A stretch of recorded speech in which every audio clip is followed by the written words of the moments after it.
Hi guys, welcome back to another video. It's me Maria Khan. So in today's session I'm going to talk about top 10 tips to come over from a broken relationship. Yes, I'm sure आपका भी कभी ना कभी दिल तो टूटा ही होगा, हर किसी का टूटता है, ठीक है। तो उस चीज़ से अगर आप बाहर नहीं निकल पा रहे हो तो मैं आज आपको कुछ ऐसी टिप्स बताऊंगी जिनको अगर आप फॉलो करोगे तो आप उस चीज़ से बाहर निकल सकते हो, ठीक है। तो without wasting much time, let's start the video, or please do like, share and subscribe, okay? So tip number 1 is take some time to grieve. It's okay to feel sad. अगर आपको sadness feel हो रही है तो थोड़ा सा time लो अपने emotions को पेंट आउट होने के लिए, because I know it is a very difficult thing कि अगर आपके साथ कुछ धोखा हो गया है या आप मतलब रिलेशनशिप आपकी ख़त्म हो गई है या वट एवर, तो वो चीज़ से निकलना इट्स ईजी टू से बट टाइम लगता है, ठीक है। टाइम लो, कोई दिक्कत नहीं है, थोड़ा टाइम लो, बट इतना भी टाइम मत लो कि टाइम निकल जाए, ठीक है। थोड़ा सा टाइम लो। If you want to feel sad, आप रोना चाहते हो रो लो, इमोशंस को बाहर निकालना भी ज़रूरी होता है समटाइम्स। अदरवाइज वो आपके दिल में ना कहीं फिर वो आपके दिल को पत्थर ऐसा बनाता चला जाता है, वो इमोशन अगर आपने बाहर नहीं निकाला तो रो लो, फील सैड करो। It's okay to feel sad, थोड़ा सा टाइम लो, ग्रीव करो, बट कोशिश करो उससे जल्द से जल्द बाहर निकलने की। उसको इतना ज़्यादा अपने ऊपर हावी मत होने दो कि और कुछ कर ही नहीं रहे हो, खाली बस पड़े हुए हो एकदम और सैड फील करते जा रहे हो, रोए चले जा रहे हो। ठीक है, थोड़ा सा रात का टाइम या दिन के टाइम किसी टाइम पे थोड़ा सैड फील कर लिया, बुरा लग गया, ठीक है, बट कोशिश करो फिर अपने आप को इस चीज़ से बाहर निकालने की। कैसे बाहर निकाल सकते हैं हम आगे के टिप्स में आपको बताते हैं। Tip number 2 is find a new source of Joy. Okay, new source of Joy का मतलब ये नहीं है कि एकदम से फॉरन से दूसरे रिलेशनशिप में आ जाओ। इट मीन्स कि आपको जो चीज़ और कुछ चीज़ अच्छी लगती है, कोई एक्टिविटी हो सकती है, कोई हॉबी हो सकती है आपकी जो आपको पसंद हो करना, आप उसे करो, ठीक है। क्योंकि देखो, अगर आप जॉब करते हो, ठीक है, आपके साथ या आप स्कूल में हो या आप किसी ऐसी जगह, मतलब कुछ ना कुछ तो आप करते ही होगे ना, खाली वेले तो बैठे नहीं होगे, राइट। तो जो चीज़ आप करते हो वो करने के बाद अगर आपको खाली टाइम में आपको ऐसा लग रहा है कि अब मुझे कहीं उसकी याद ना आने लगे, कहीं मुझे बुरा ना लगे, तो उस अपने खाली टाइम में कुछ ऐसी चीज़ करो जो आपको पसंद है, चाहे वो ड्राइंग हो, चाहे वो कुकिंग हो, चाहे वॉकिंग हो, राइडिंग हो, ड्राइविंग हो, listening to music, whatever, do what you like, okay, ताकि आपका माइंड जो है ना वो उस डायरेक्शन में ना जाए और कहीं इंगेज करो अपने आप को। जितना ज़्यादा खाली रहोगे, जितना ज़्यादा उस बारे में सोचोगे, उतना ज़्यादा बुरा लगेगा, तो कोशिश करो कि थोड़ा बिजी रहो, ठीक है। Tip number 3 is talk to others and express your needs. Very important, okay. अगर आप अकेले रहोगे, आप सैड फील कर रहे हो, पूरा टाइम कमरा बंद करके अकेले रोए चले जा रहे हो, एकदम एकदम बेचारे बने हुए हो, तो फिर आप कभी उस चीज़ से बाहर नहीं निकल पाओगे। सबसे इम्पॉर्टेंट चीज़ है कि आप बात करो लोगों से, दूसरों से, अपने फैमिली मेम्बर्स से, अपने पेरेंट्स से, अपने फ्रेंड्स से बात करो, ठीक है। जितना ज़्यादा आप बात करोगे ना, आपका दिमाग जो है उस तरफ जाना नहीं जाएगा, उस थॉट पे नहीं जाएगा, ठीक है। तो अपनी नीड्स को, अपनी चीज़ों को एक्सप्रेस करो। अगर आप बहुत ज़्यादा सैड हो, कोई बात नहीं, अपने फ्रेंड्स को बता दो, जो आपके लव्ड वन एंड जो क्लोज वन है, जो आपका अच्छा सोचते हैं, आप उनको वो चीज़ शेयर कर सकते हो। अगर नहीं कर सकते हो तो कुछ और बात करो, किसी और चीज़ में इन्वॉल्व हो, जिससे शेयर कर सकते हो, उसको बताओ, अपने इमोशंस को एक्सप्रेस कर सकते हो। इसमें कोई खराबी नहीं है, ठीक है। अपने इमोशंस को बताना, बस उनको बताओ जो आपका भला चाहते हैं, आपका पीठ पीछे मजाक ना उड़ाए। और ये भी नहीं कि किसी से भी मिले और किसी को भी बताते चले गए, हर किसी को बता दिया, रो रहे हो, ये सब नहीं करना इतना ज़्यादा। कोई आपके जो बहुत ही ज़्यादा क्लोज्ड वंस हैं उनसे आप बात कर सकते हो, उनसे अपनी नीड्स को एक्सप्रेस कर सकते हो, ठीक है। Tip number 4 is allow your emotions to flow.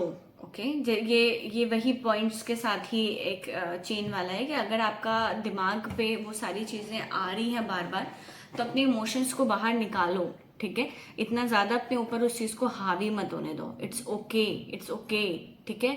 सबके साथ होता है ये चीज़, ट्रस्ट मी, कभी ना कभी हर किसी के साथ होता है ये चीज़ कि उसका दिल टूटता ही टूटता है। आई थिंक 90% का तो होता ही होगा कि बुरा लग जाता है, कोई चीज़ खराब लग गई, दिल टूट गया, पार्टनर ने धोखा दे दिया, हस्बैंड वाइफ का भी हो जाता है, कुछ भी हो सकता है, कुछ भी हो सकता है, तो सबका होता है, बट उस चीज़ को, इमोशंस को बाहर निकालना इज फाइन, ठीक है। Tip number 5 is you can do some exercise, yoga, meditation to engage yourself, okay.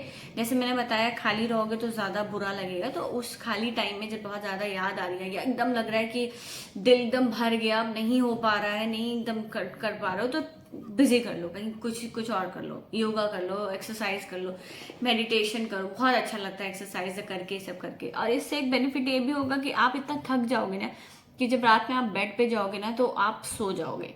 जितना ज़्यादा अपनी बॉडी को टायर कर लोगे, अपना थक जाओगे, काम में इतना बिजी रखोगे, तो रात में जैसे ही बेड पे लोगे, लेटोगे, सो जाओगे, तो वो चीज़ आपको याद उतनी ज़्यादा आएगी नहीं, ठीक है। तो उस चीज़ से निकलने के लिए जब आपने प्रॉपर टाइम ले लिया, रोना धोना इमोशन सब हो गया, उसके बाद आपको ये सारी चीज़ें स्टार्ट कर देनी चाहिए, ठीक है, ताकि अब आप उस चीज़ से ओवरकम कर सको, उस चीज़ से निकल सको, ठीक है।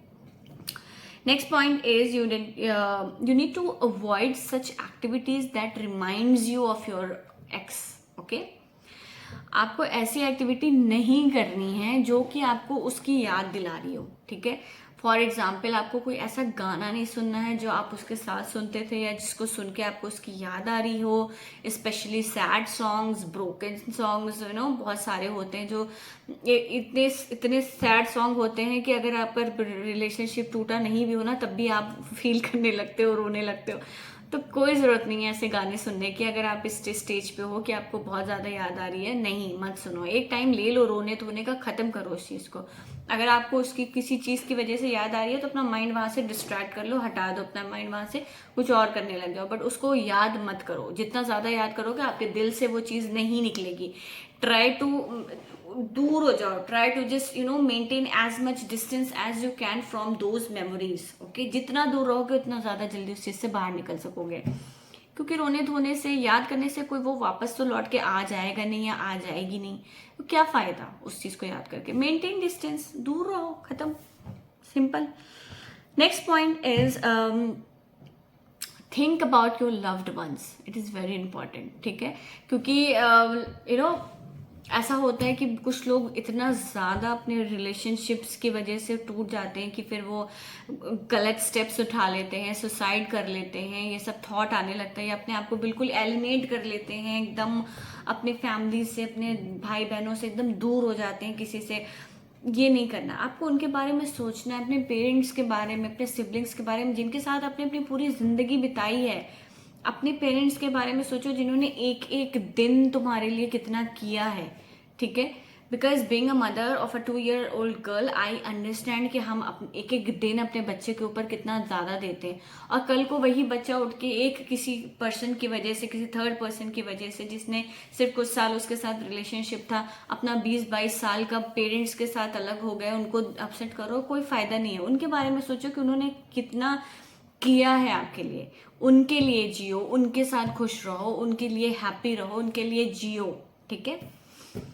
Next point is stay away from alcohol और एनी सच एक्टिविटीज।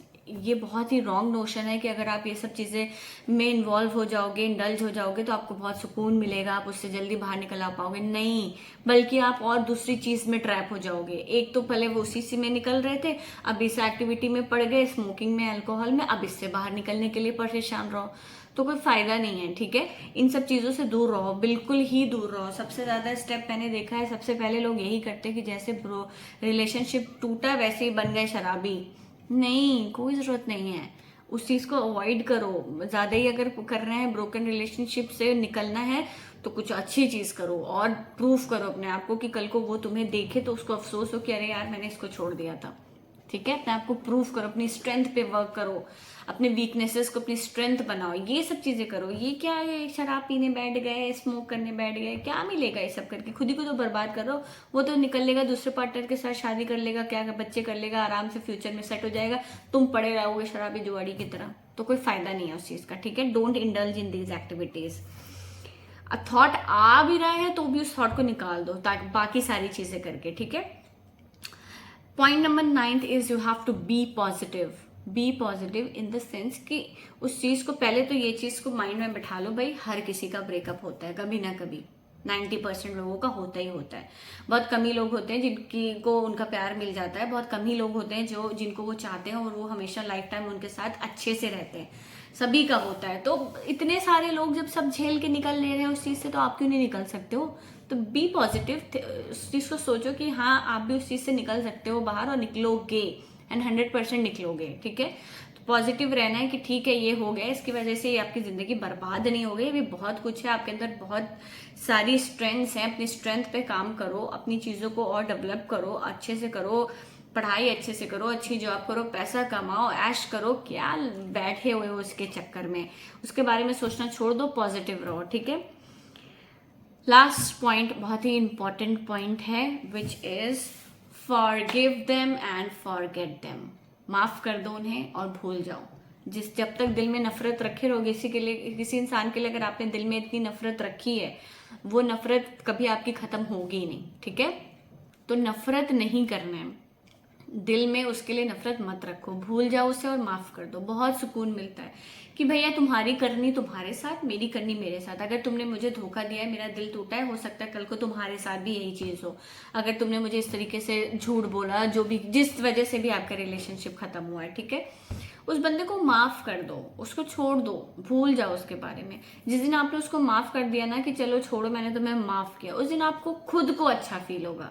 उसको हो ना हो, उसको तो फर्क ही नहीं पड़ रहा होगा। अगर वो बहुत ही बेकार टाइप का आपका पार्टनर रहा होगा तो उसको तो फर्क ही नहीं पड़ेगा, माफ करो चाहे ना करो, उसको क्या, वो तो अपनी लाइफ जी रहा है ना, मस्त है। तुम्हें तो फर्क पड़ रहा है, नफरत लिए बैठे हो उसके लिए, आप उसके लिए दिल में एकदम चिड़े जा रहे हो कि आज नहीं तो कल तुम्हारे साथ बुरा होगा तब मुझे अच्छा लगेगा। क्या फायदा, जो आप झेल रहे हो वो भी वही झेलेगा। छोड़ो, माफ करो उसको, भूल जाओ उसको, ठीक है। So forgive them and forget them, बहुत सुकून मिलेगा, बहुत अच्छा लगेगा, ट्रस्ट मी, ठीक है। तो दीज आर 10 टिप्स जो आपको 100% आपको उस चीज से निकालेगी ही निकालेगी। इनमें से आपने अगर 2-3 भी टिप फॉलो कर ली ना, तो आप आराम से उस चीज से बाहर निकल सकते हो। मेजरली अल्कोहल से दूर रहना है, ठीक है, एक्सरसाइज करना है, अपनी स्ट्रेंथ पे वर्क करना है, अपने पेरेंट्स, अपने लव्ड वंस के लिए आपको जीना है, अच्छे से रहना है, be positive, okay, and forgive them and forget them, okay। और so these were some points। और अगर आपको भी कोई पॉइंट लगता है कि हाँ आपके पास भी कोई एक पॉइंट है जिसकी वजह से आप अगर उस रिलेशनशिप में थे, ब्रोकन रिलेशनशिप में, आप कैसे बाहर निकले, तो right that in the comment box, okay. And if you want me to make any other videos on such topics, you can just write me a comment on that as well. And please do like, share and subscribe. Bye.